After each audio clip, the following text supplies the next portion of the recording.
आपको सुधर दिखाई ఇన్సైడ్ అడగాల అవుట్ చేస్తాడు ఓకే ఓకే చేసుకొని పెట్టు हाँ लेकिन मैंने पढ़ा नहीं चला నువ్వు ఎగ్రీ అయి పెట్టు కదా బ్యాగ్ నువ్వు బ్యాగ్స్ ఎగ్రీ అయ్యి కదా పెట్టు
hello and welcome to my channel, welcome to another video.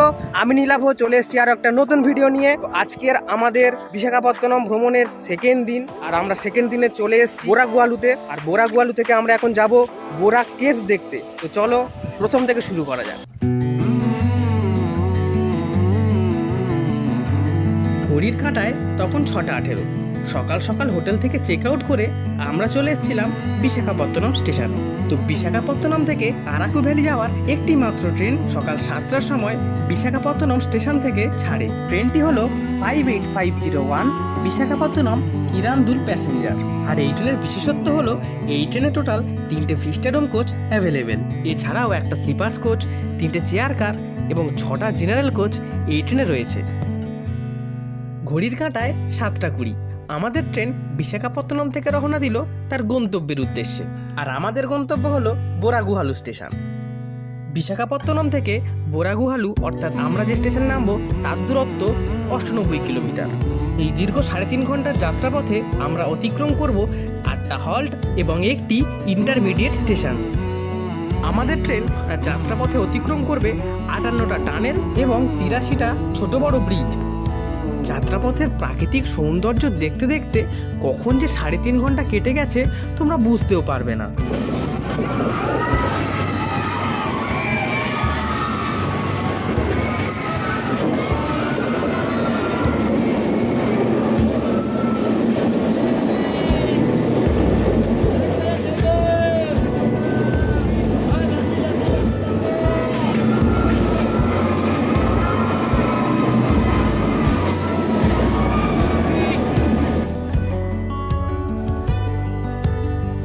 পাহাড়ের আঁকাবাঁকা রাস্তা দিয়ে রেল লাইন আমাদের নিয়ে চলেছে বোরাগুহালুর উদ্দেশ্যে।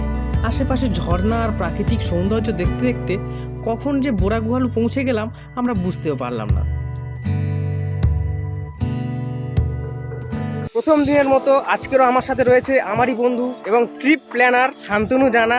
তো এখন আমরা এসে গেছি বোরাগুয়ালু স্টেশনে। এই 11টার দিকে নামলাম ট্রেন থেকে। এইবারে আমরা বোরা কেভস দেখতে যাব। স্টেশন থেকে বোরাগুয়া খুব একটা বেশি দূরে নয়, এখান থেকে মোটামুটি 600-700 মিটার। আমরা স্টেশন থেকে বেরিয়ে মোটামুটি 10-15 মিনিটের মধ্যে বোরা কেভসে পৌঁছে যাব। আমাদের ট্রেন আছে কিন্তু 5টার সময়, এটা কিন্তু খেয়াল রাখতে। হ্যাঁ, বিকাল 5টায় আবার এখান থেকে ট্রেন আসে। যারা পুরো আরাকুটা ঘুরে দেখতে চাও তারা এই সকালবেলা তোমরা চলে এলে একদিন, সেই দিন তোমরা গাড়ি করে চলে গেলে আরাকু দেখতে। বোরা কেভস দেখলে, আরাকু দেখলে, ওখানে স্টে করলে, ক্যাম্পিং করলে, পরের দিন আবার এই যে যখন ট্রেনটা ফিরবে বিকাল 5টার ট্রেনটা, এইটা ধরে তোমরা আবার বিশাখাপত্তনম পৌঁছে যেতে পারো। এখান থেকে কিন্তু ফেরার একটাই ট্রেন, এটা হলো 5টার সময়। ওই ট্রেনটা মিস হয়ে গেলে কিন্তু কেলেঙ্কারি হবে আমাদের, কারণ আমরা কোনো হোটেল বুক করিনি। আমাদেরকে ওই 5টার ট্রেনেই ফিরতে হবে। তোমরা এই ভিডিওটা দেখতে থাকো, আরো নতুন নতুন জিনিস আসতে চলেছে। আর একটা সারপ্রাইজও আছে পরের ভিডিওতে, সেটা আমরা পরে রিভিউ করব। তো তোমরা চাইলে গাড়ি বুকও করে নিতে পারো। স্টেশনের বাইরে লাইন দিয়ে প্রচুর গাড়ি দাঁড়িয়ে থাকে, তবে গাড়ি বুক করার আগে ভালো করে দরদাম করে তবেই কিন্তু গাড়ি বুক করো। এছাড়া বোরা কেভস অবধি যাওয়ার জন্য তোমরা চাইলে অটো বুক করে নিতে পারো। অটো কিন্তু তোমাদেরকে ডিরেক্ট স্টেশন থেকে বোরা কেভসের সামনে নামিয়ে দেবে। তো বন্ধুরা, এই হলো জিপ লাইন। তো তোমরা চাইলে জিপ লাইনে করেও আসতে পারো, কিন্তু মেনটেনেন্সের কাজের জন্য বেশ কিছুদিন ধরে জিপ লাইন বন্ধ রয়েছে।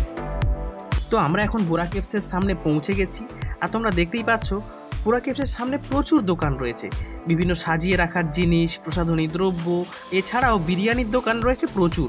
তোমরা চাইলেই হাতে বানানো জিনিসগুলো বাড়িতে কিনে রাখতে পারো স্মৃতি হিসেবে।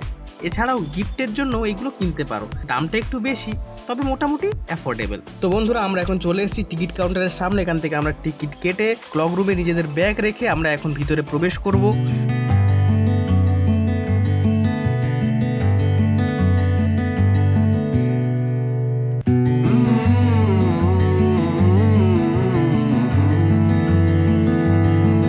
আমরা এখন বোরা কেভসে ঢুকে পড়েছি। মানে প্রচুর কিন্তু বাঁদর দেখতে পাচ্ছি ঢোকার পরেই। বাঁদরের বাদরাম এখানে চরম লেভেলে, চরম লেভেলে তার হাতে কোল্ড ড্রিঙ্কস নিয়ে নিচ্ছে, কে হাওয়াই মিঠাই নিয়ে নিচ্ছে।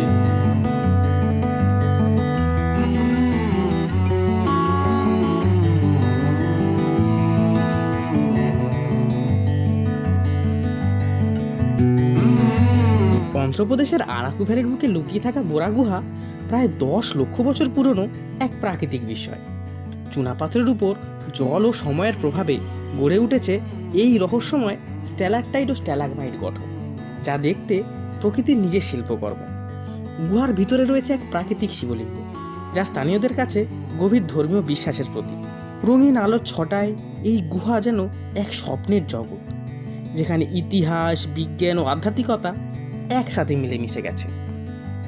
1992 সালে এই গুহাতে মার্কারি লাইটস লাগিয়ে আরও সুন্দর করে সাজিয়ে তোলা হয়। ভিতরে প্রবেশ করার পরেই উপরের দিকে তাকালে একটি বিশাল গর্ত দেখতে পাওয়া যায়। এই গর্তটিকে কেন্দ্র করে একটি পুরনো কাহিনী আছে। কথিত আছে এই গর্ত দিয়ে একটি গাই নিচে পড়ে যায়, তাকে খুঁজতে খুঁজতে তার মালিক গুহার মধ্যে প্রবেশ করার পর তিনি দেখতে পান তার গাইটি একটি শিবমূর্তির পাশে সুস্থ এবং অক্ষত অবস্থায় বসে আছে। তারপর থেকে তিনি মনে করেন যে স্বয়ং দেবাদিদেব মহাদেব এই গাইটিকে রক্ষা করেছেন। তখন থেকে আজ অবধি এই গুহাটিকে পবিত্র হিসাবে মানা হয়। তো বন্ধুরা, এই হলো গুহার এন্ট্রি পয়েন্ট অর্থাৎ প্রবেশ পথ। তো এখান থেকে আমরা প্রথমে এসেছিলাম এই জায়গাটায়, এখান থেকে সিঁড়ি শুরু হয়েছে, সিঁড়ি দিয়ে আমরা নেমে এই যে এখান থেকে ঘুরে আমরা চলে এসেছি এই জায়গাটায়। আমরা আরও নিচের দিকে যাব, কারণ এর নিচে অনেকটা যাওয়ার জায়গা রয়েছে। এই যে সিঁড়ি রয়েছে, এই সিঁড়ি দিয়ে আমরা এখন এই রাস্তা ধরে আরও নিচের দিকে নামার চেষ্টা করব। কিরে শান্তনু, কেমন লাগছে একটু বল? আমার এখানে এসে একটা জিনিসের কথা মনে পড়ে যাচ্ছে, কারণ স্যাঁতস্যাঁতে এই আবহাওয়ায় আমরা সবাই চাঁদের পাড় দেখেছি। আমার খালি গুনিপের গুহা, এটা গুনিপের গুহা রে ভাই। বন্ধুরা, আমরা একদম নিচে চলে এসেছি। এর থেকে আর নিচে যাওয়া সম্ভব নয়। এর থেকে নিচে রাজ চক্রবর্তীও নামতে পারবে না। কন্টেন্টের জন্য মানুষ কত নিচে নামতে পারে। এই উপর থেকে আমি নিচে নেমেছি শুধুমাত্র কন্টেন্টের জন্য। রিসেন্টলি একজন চেষ্টা করেছিল এর থেকে নিচে নামার, সেটা হচ্ছে অরূপ বিশ্বাস।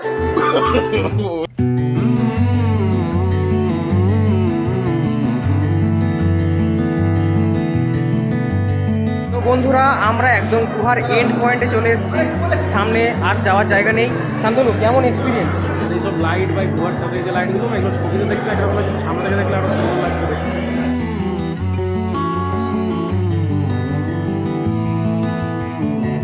তো বন্ধুরা, এই দেখো, এখানে গুহার মধ্যে অনেকে ভালোবাসার চিহ্ন খোদাই করে গেছে। তো বন্ধুরা, এখন কিন্তু গুহার মধ্যে প্রায় সবাই বেরিয়ে গেছে।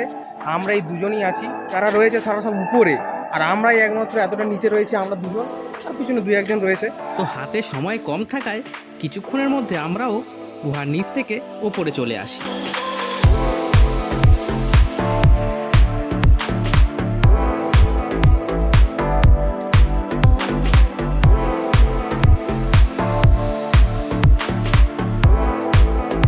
বোরা কেভস থেকে বেরোনোর পর আমরা একটা অটো বুক করে নিই সাইট সিং এর জন্য।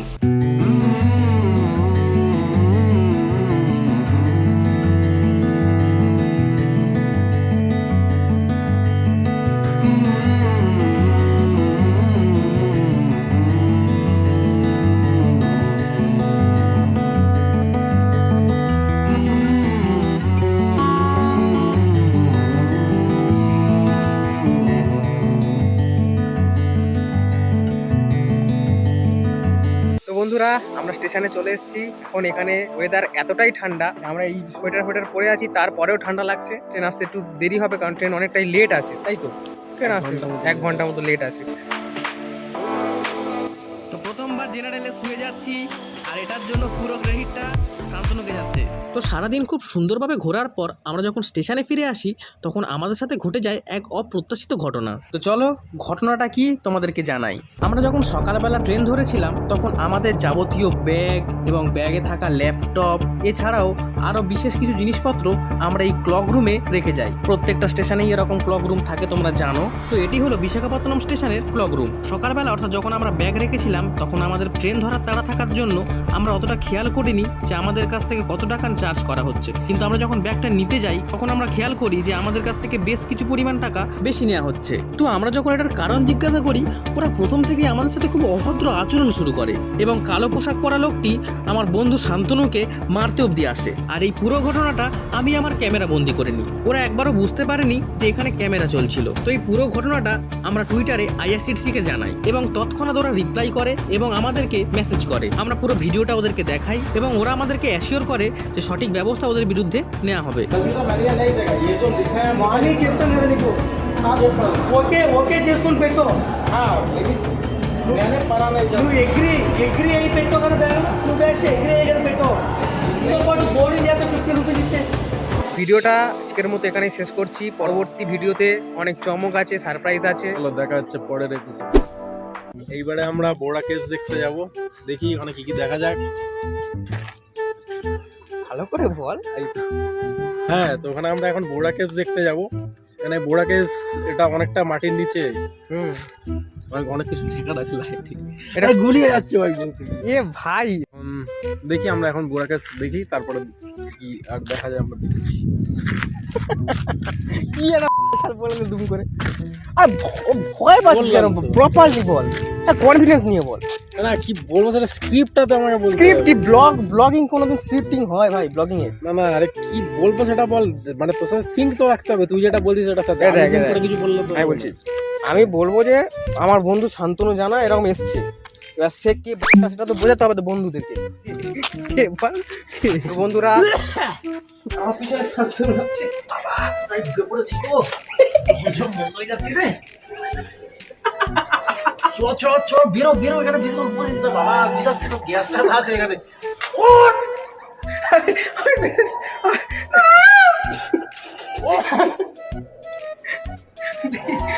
জলের মধ্যে ফেবড়ে বলছে বাট বারবার মনে পড়ে যাচ্ছে। কি রে ক্যামেরা আমার পুজো করেছে এই বলে যা ক্যামেরায় বল, যদি সাহস থাকে বল। সকাল থেকে আমার জানি দিশালা হে তুই হাগাবে, তোর হাগা পেয়েছিল।